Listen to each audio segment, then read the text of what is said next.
Berkas satu tersangka yang dikembalikan oleh Kejaksaan Tinggi karena dianggap belum lengkap adalah milik Direktur LIB, Ahmad Hadian Lukita. Tim kuasa hukum Aremania menilai tidak adanya tambahan tersangka dan pasal seperti yang diminta Aremania sangat mengecewakan.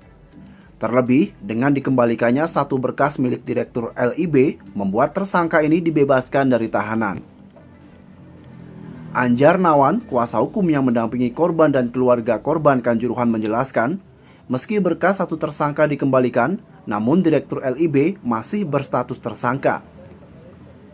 Dirinya juga meminta penyidik untuk melanjutkan dan melengkapi berkas yang dikembalikan, karena jika tidak, hal ini akan menjadi catatan buruk bagi penegakan hukum di Indonesia. Selain itu, pasal yang disangkakan pada para tersangka yakni pasal kelalaian dan bukan pembunuhan membuat korban kecewa. Itu jaksa tidak menjelaskan kepada kami karena itu masuk materi penyidikan gitu.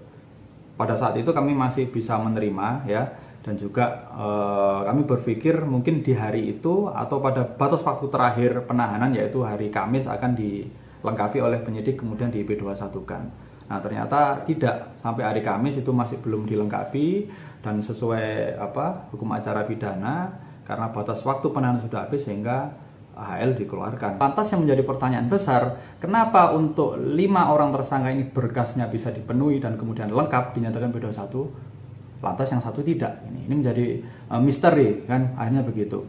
Nah sekarang publik menantikan keseriusan ya penyidik Polda Jatim untuk merampungkan atau menuntaskan penyidikan terhadap AHL ini. Seperti itu. Ya, kalau memang serius statusnya masih tersangka, masih penyidikan, segera rampungkan untuk bisa menyusul 5 tersangka lainnya.